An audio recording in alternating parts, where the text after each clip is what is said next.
time. They go from appearing one way when we were looking very far ago, meaning the age of the universe was only 2 billion years, they look in one way. And as we get closer and closer to today, they look differently closer to today than they did ago. So if you want to have some fun and actually look at these things, go to galaxyzoo.org and you can help classify. They've just uploaded the Sloan Digital Sky Survey, edition 9 has been updated up into Galaxy Zoo. They have over 5 million galaxies in there, and they have many, many people. You go in, you click a button, you say, what's it look like? Does it look like a spiral? Does it have lumps? And you classify galaxies. They use just, do is click 3 buttons and you classify galaxies. If you have your computer open at work and you're kind of bored, you can go like through 5 or 6 of them. And I did this at work. I did like 2,000 one day just for fun, because there wasn't anything happening. So I just go one more. So that shows you how fast you can do this. And these are some images of what you'd actually see. So it's expanding. How fast? Dun, dun, dun, dun. Answer led to a Nobel Prize. So let's take it back to stars again. We get these things called stars, and our sun will not do what I'm about to describe, which is a type 1a supernova. But if the sun were right next to another star, comparable size, it could happen. In fact, it does happen fairly often. Often enough that it should be visible relatively frequently in the sky.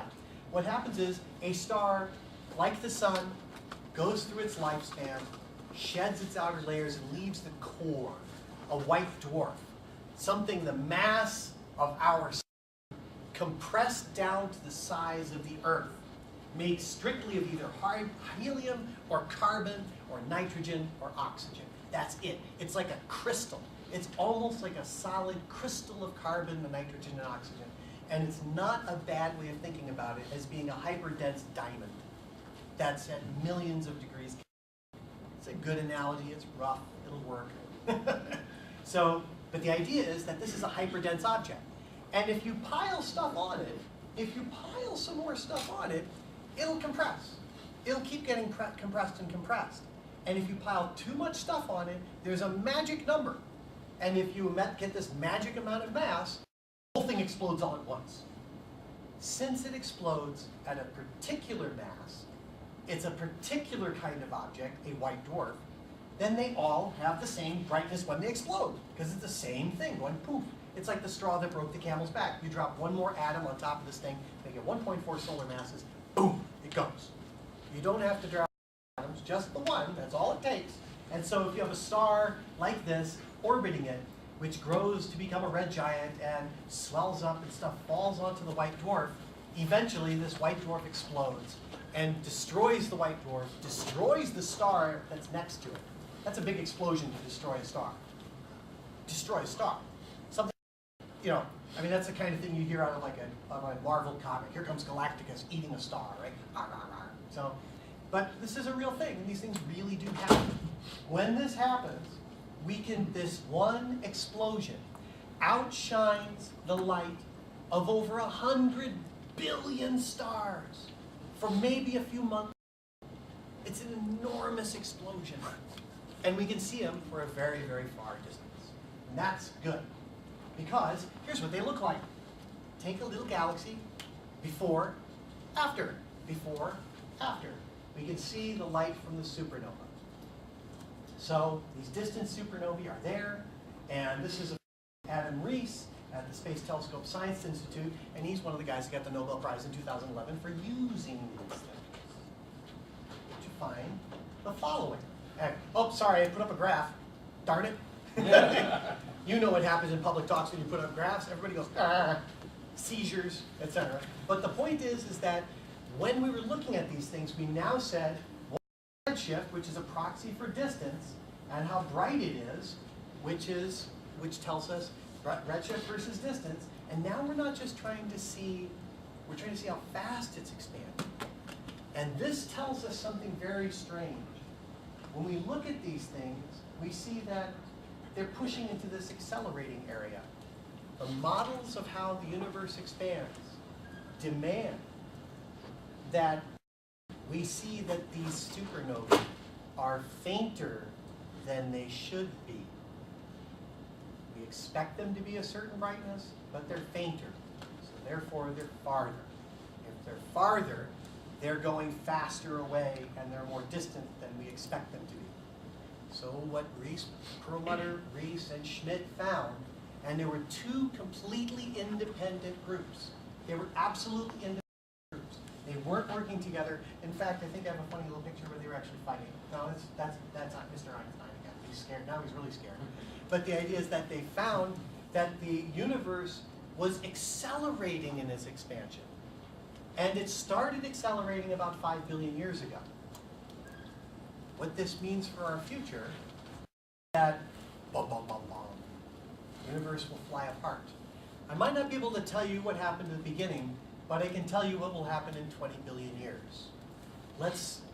We now know what will happen because of the dark energy, which is causing the acceleration of the expansion of the universe. Come back. We looked at that wonderful Hubble Ultra Deep Field, right? Beautiful galaxies. Come back in 10 billion years to a public talk at William Patterson II, right? And we'll all have funny antennae from our new evolutionary past, right? So we'll see this and we'll find that when we look at our new Hubble Deep Field, we'll see about half the galaxies that we saw in there. Go to sleep. Come back 5 billion years later. There'll be almost none. Go to sleep. Come back another 5 billion years. There will be none. In about 25 to 30 billion years, the universe will be empty within our visible of galaxies. They will have rushed away from us. We might be surrounded by some dead old stars, so we can imagine that the distant future might be a very dim Milky Way with very, very, very tiny, dim red stars, which we know live for a very long time, with little planets that orbit very close to their stars. And so you can imagine that there's an argument in the papacy of one of those little planets where somebody says there are no other stars in the sky. There's just the red planet. There's just the red eye of day. And then there's the black of night. And then somebody invents a telescope and points it up at the darkness and sees another dim little red light. And they go, what the heck is that? And they break that light. They tell people, somebody gets burned at the stake, but then everybody else is fine. And then they decide to put that light from that dim little red point through a spectrum, and they find that the light from that dim point in darkness has the same spectrum as their little red star. And then they build a bigger telescope and look even closer, and they find that there's a little blip in the light. Every few days, the star gets dimmer. And we find that there's a planet orbiting that little star. And they go, my goodness, the inky black has little dim stars that can only be seen with giant telescopes. That's the future of the Milky Way in 20 billion to 30 billion years. But in 50 billion years, all those stars, well, let's call it a trillion years because that's what the dimmest stars will take. There will be almost no light, and the universe will be accelerating. Expansion will be dim, cold, cold, cold. Some say the world will end by fire, and some say it will end by ice. But from what I've tasted of desire, I hold with those that favor fire. How does the rest go? I forgot. Although we now know from the poem that it shall end in ice, not in fire. So that's an end to our universe. So we got the ending. Now let's go back and go to the beginning. That's where Einstein got shocked, because he posited that the universe would have to keep the universe static, so it would look static, because to his world, it was just the stars. In 1917, we hadn't discovered the galaxies yet. So in 1917, he looked out and said, it's static, nothing's moving. Okay, good, let's make it static. So he added a cosmological constant to keep it static. The thing pushing the universe apart is a constant energy pressure that's just pervading the universe. What is this dark energy? Nobody knows. And by nobody knows, I mean nobody knows. It's one of the hottest areas of research. You'll find people trying to figure it out, but people have some pretty good ideas, but nobody knows really what it is. You can describe what it does, you can describe certain aspects about it, but nobody can say, I've got a piece of dark energy over here. You want it for 20 bucks? You know, nobody can do that. It's impossible. So there's Perlmutter and Schmidt fighting it out after they had to figure out how to divide up the Nobel Prize. Let's go back again in time to even further. So, what powers the sun? And there's the Earth by comparison. Yes, that's how big the Earth is compared to the sun. Blah, blah, blah, blah. Hydrogen fuses into helium. If we go back to the project, when people were bombing the heck out of Nagasaki and Hiroshima and Alamogordo and Siberia and New Mexico and now North Korea, we find that nuclear weapons, with the advent of nuclear weapon technology in the Cold War, actually gave us a significant advance into understanding how nuclear physics works. And one of the things we learned was how fusion works, how we take hydrogen and fuse it into helium and how that gives off energy. This is the largest nuclear bomb ever detonated on the Earth. It's called the Tsar Bomba. It was a 50 megaton bomb by the Soviet Union. When they were flying this thing, they shockwave over 600 miles away. Everything within 60 miles had at least third-degree burns, at least. The plane had the plane that dropped it, the paint melted off the sides, and that's where the fireball was, above the ground. It was an airdrop. They actually felt the shockwave in Finland. It was a long ways away. Very, very, very bad. But remember, what that was done is that every second, the center of the sun, this happens 100 billion times. Fusion bomb. The center of our sun is like taking every nuclear weapon on Earth and exploding it 1,000 times. Every second. That's a lot of energy. But that's what powers the sun. Now, we know the universe is expanding. Okay, run the universe backwards in time until it compresses down. Think of the universe as a gas, until it gets small, that the temperature is risen, so it's the center of the sun. That's what Gamow did, Alpher and Gamow did in 1948. They said, hey, this nuclear idea, let's run the universe backward, compress it down so it's the same temperature as the center of the sun. What do we get? Oh, we get synthesis. We get atoms forming in the we get nuclei forming in the universe as a whole. When the universe was 15 million Kelvin, or 27 million Fahrenheit, nuclear fusion occurred. Look right here. One of the byproducts of fusing hydrogen to helium is these gamma rays. Light. Gamow, in 1948, predicted, first, two things. That every star would have at least 25% helium in it. And that's true. That's a prediction. He was 40 years ahead of the technology in order to be able to determine that. And that prediction has held out to be true. Second, all the light that was produced was still around. And that light in the cosmic microwave background. He predicted it, and he said, at this time, if you made this stuff happen, there would be leftover light, and if you look for it today, it might be at the temperature of about 5 degrees Kelvin, which is roughly observed. So, the light was discovered by accident by Penzias and Wilson, right down the street from here.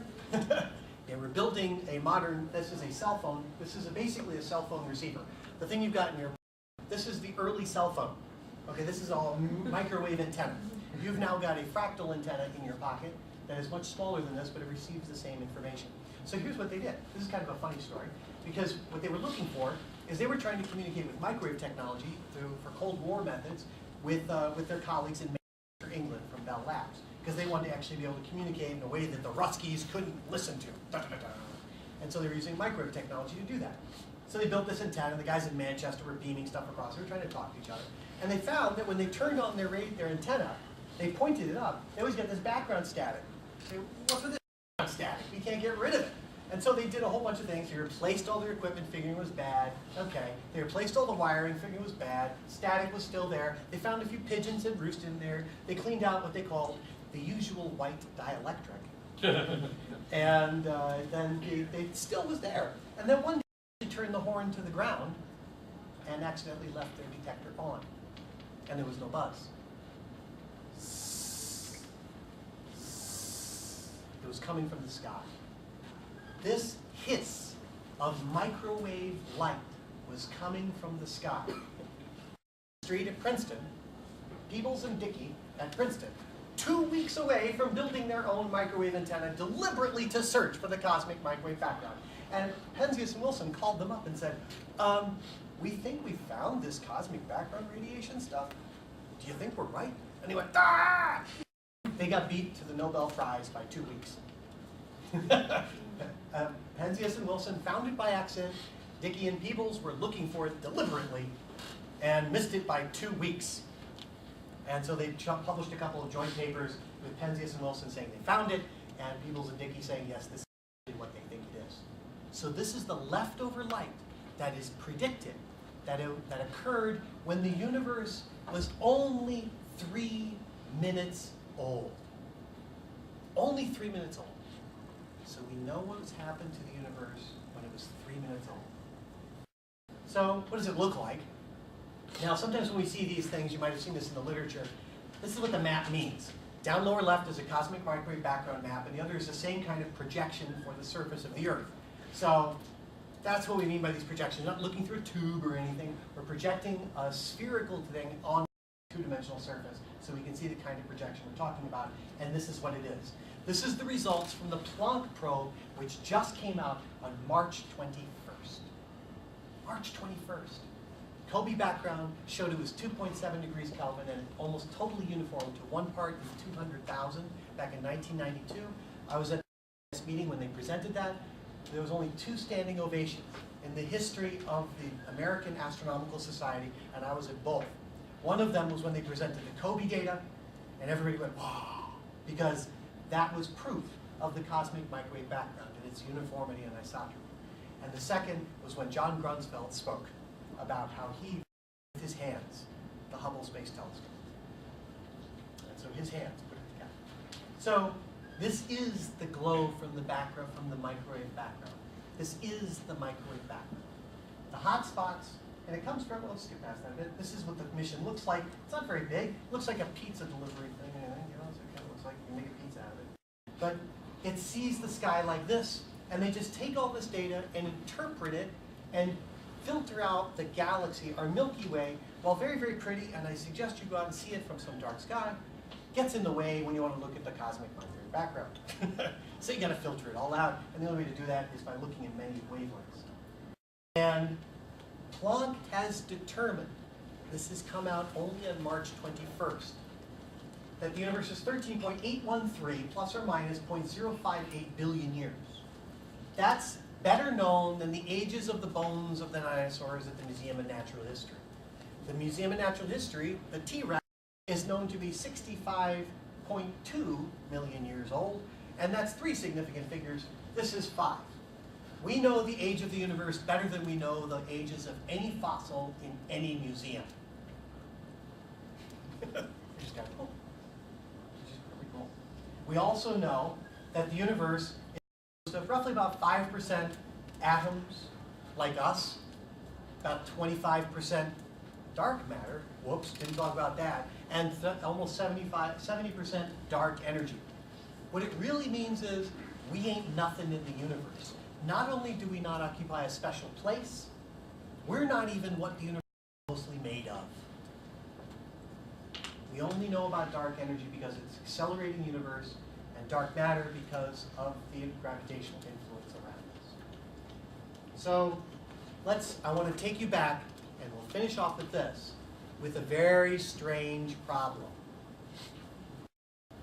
I've marked out 3 little circles.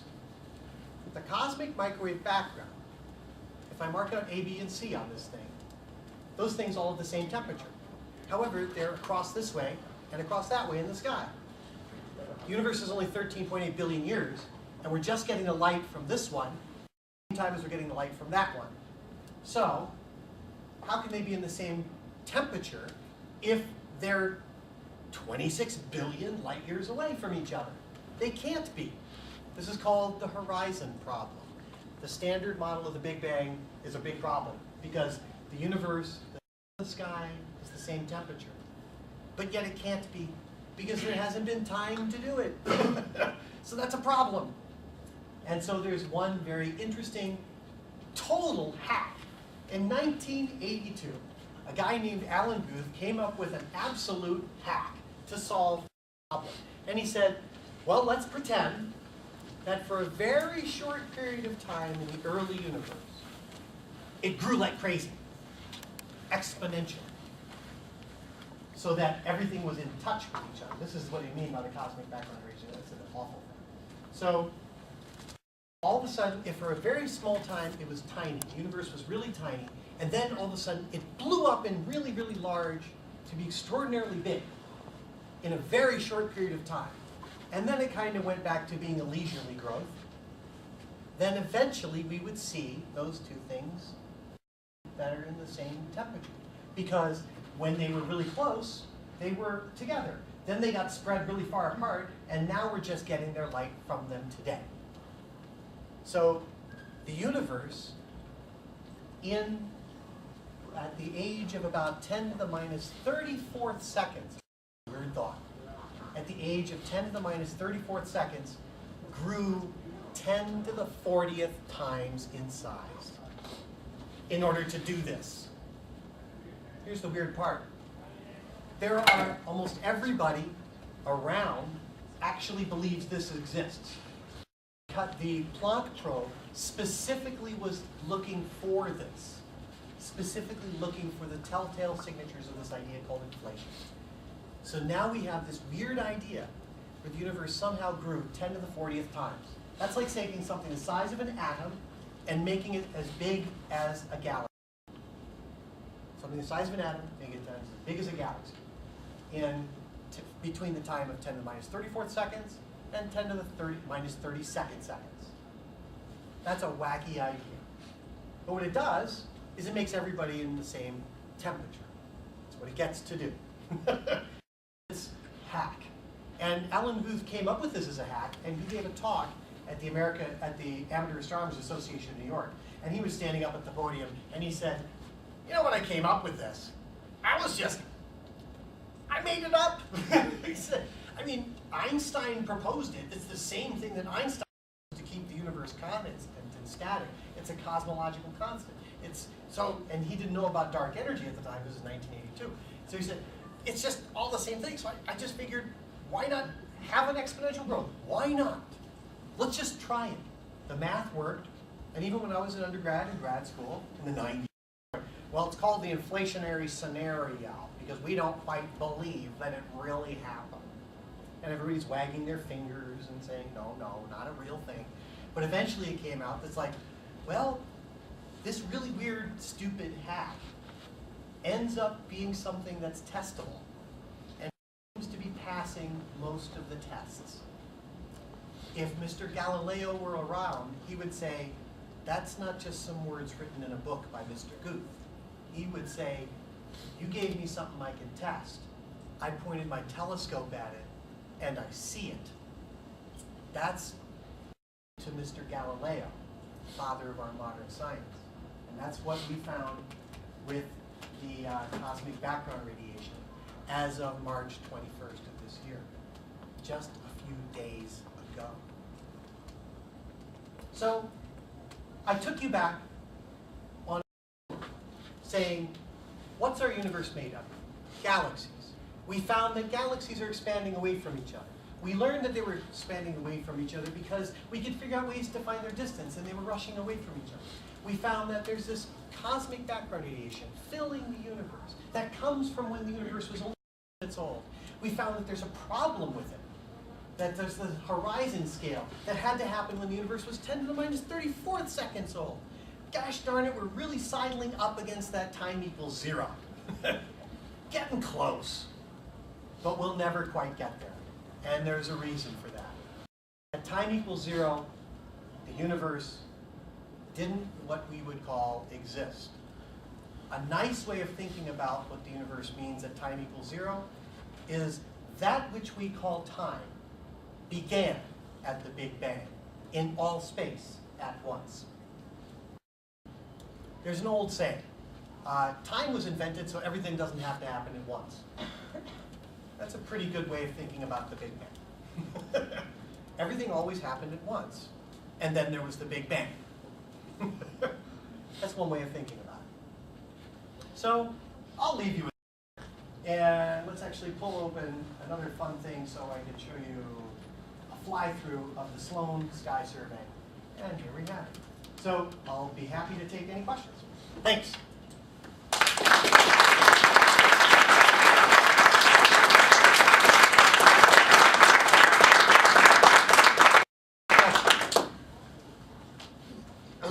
You presented that you can determine the age of the universe within 1/2 of 1% approximately.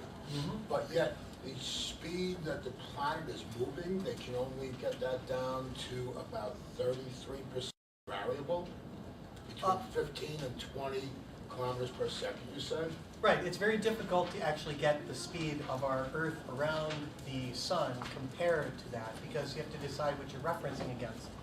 And then it would be the distant stars, and there's also perturbations that happen. Getting how we move around our galaxy is a very, very, very tall order, because you have to map how all the stars are moving around us, and that's hard to do. Okay, and then if all of these galaxies are moving away from the center at the same velocity.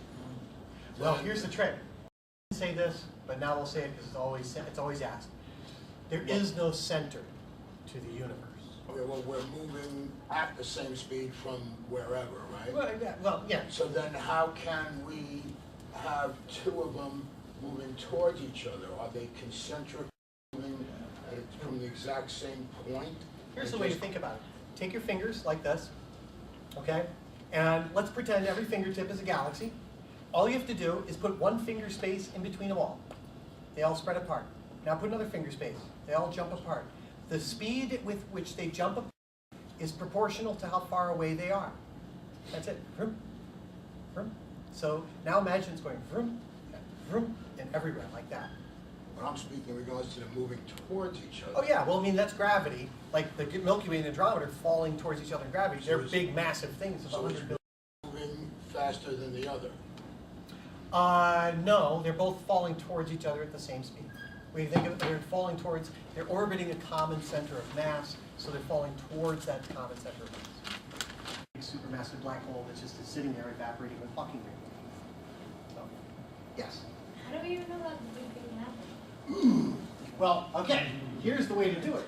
What we call the Big Bang is a funny way of calling it. So I just gave you all sorts of little evidences. Well, let's just recap. The universe is expanding because everything's rushing away from each other. We got this cosmic background radiation, which is kind of like a hot fireball. And we've got nuclear elements that have been formed at a certain time. So let's say your name is Fred Hoyle, and you happen to be on a radio program, and you think everything about is complete garbage. And you're in the year 1950-something? 1950-something, I forgot, maybe 62. And he was on the radio, and he said, well, this is just like, you know, some Big Bang. And that's where the name came from. So Fred Hoyle, when trying to advocate the idea of a steady state universe, where it's just always been and always shall be, he ridiculed it on the radio, and everyone went, hey, that's a really good name. And it stuck. And so the Big Bang name is an error, is a radio error by a detractor who said, that's what it is. So how do we know it occurred? Well, if something that didn't do all the things I described occurred, then something an awful lot like it did. Something that could easily pass for it. So that's like saying, did a talk occur in this room? I don't know, but there was one guy standing in front and a whole bunch of people for some crazy reason for an hour. Was there a talk in the room? That's what we're asking. All right, good question. Yeah. In the beginning, before the lecture, you said that there's nothing to suggest that time will ever stop. Can you explain that a little further? That's an interesting question. It has to deal with thermodynamics and entropy, because entropy is an increase in disorder, And that gives us a direction for the arrow of time. In just the same way that when you see, it's very funny to watch certain movies run in reverse because you know that that can't happen that way. Knock down a building, it collapses and the building goes back up. It doesn't reassemble itself. A broken egg does not reassemble itself. It doesn't come up off the floor and jump up on it. There's a finite probability that'll happen, but the probability of that happening is infinitesimal compared to it falling off and staying crushed. So there's the direction of going from order to disorder gives us what we call an arrow of time, and a direction. So what we perceive as time is what we call an increase in entropy, and we perceive that as time. It is possible that when we look closely at what we would call the Big Bang epoch, that we would look at something that might have, according to some string theory ideas, 3 additional times that are like little loops, and maybe 7 additional spatial dimensions that are also in little loops. Weird. That's why I didn't discuss it, because it's painful. And everybody goes, well, that sounds like a string theory, and it gets on some radio program. Yeah. Yeah. Is entropy always increasing? In a enclosed system, yes. Okay, because it seems like in a billion years or many billion years, wouldn't a galaxy just like turn into dust? Well, what do you mean by dust?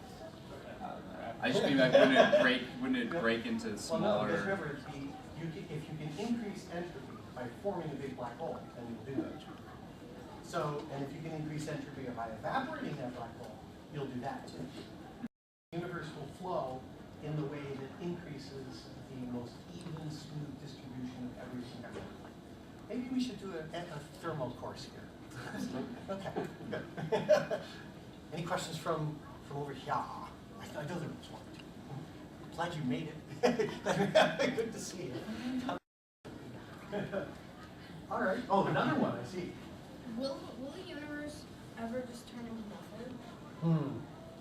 Turn into nothing. I think that if we look at what we call the dark energy expansion, that's as pretty close to nothing as you're going to get. That's awful close to nothing. Come back in 100 billion years, and you'd say there's nothing here. Nothing. I remember I was in graduate school.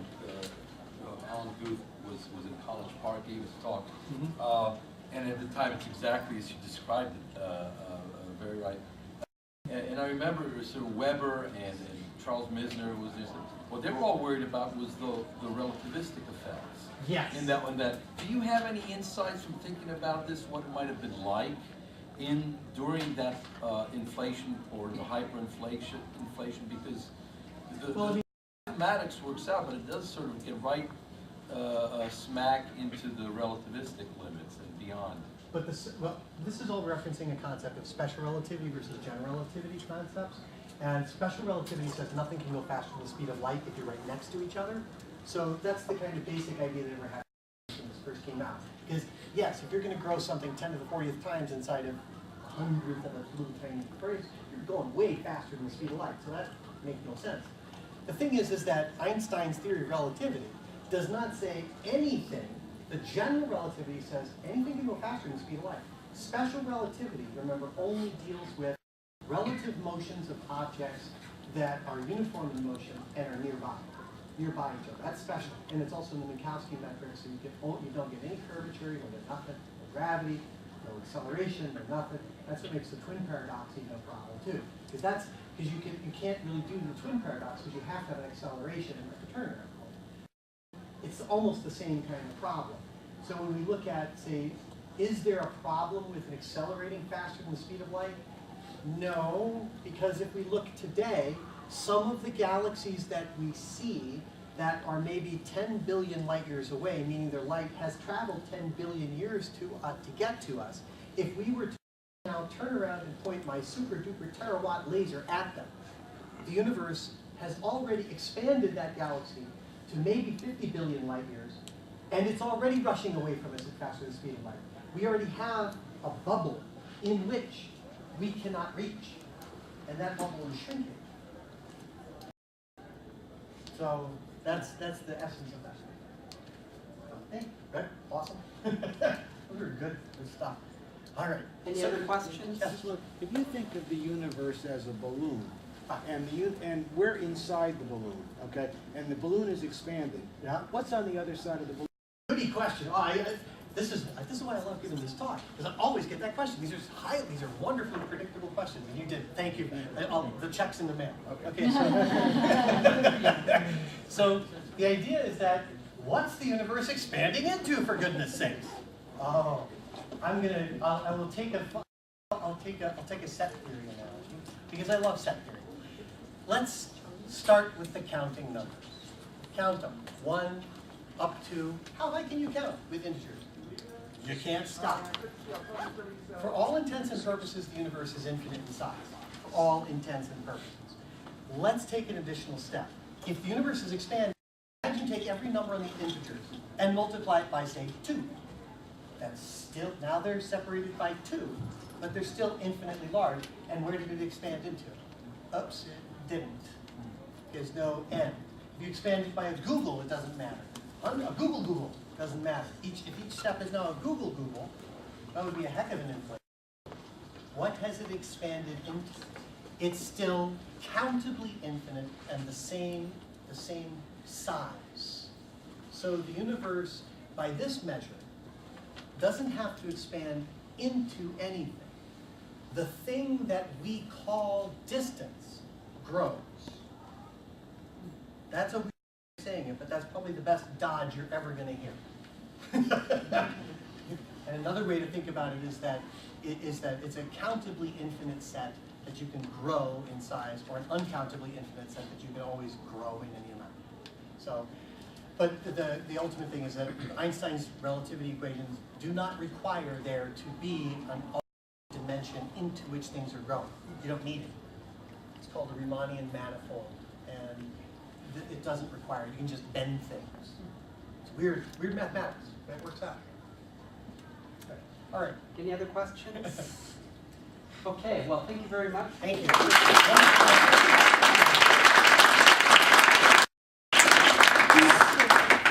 Jason will be conducting a sky observation out at the football field. So, Okay. So who are my observers? 1, 2, 3, 4, 5, 6. Okay. Good. Awesome. See you guys. All right. So we're going to go to science class to pick up some scoops, and then we're going to go outside to the football field, and we'll have some fun looking at the moon.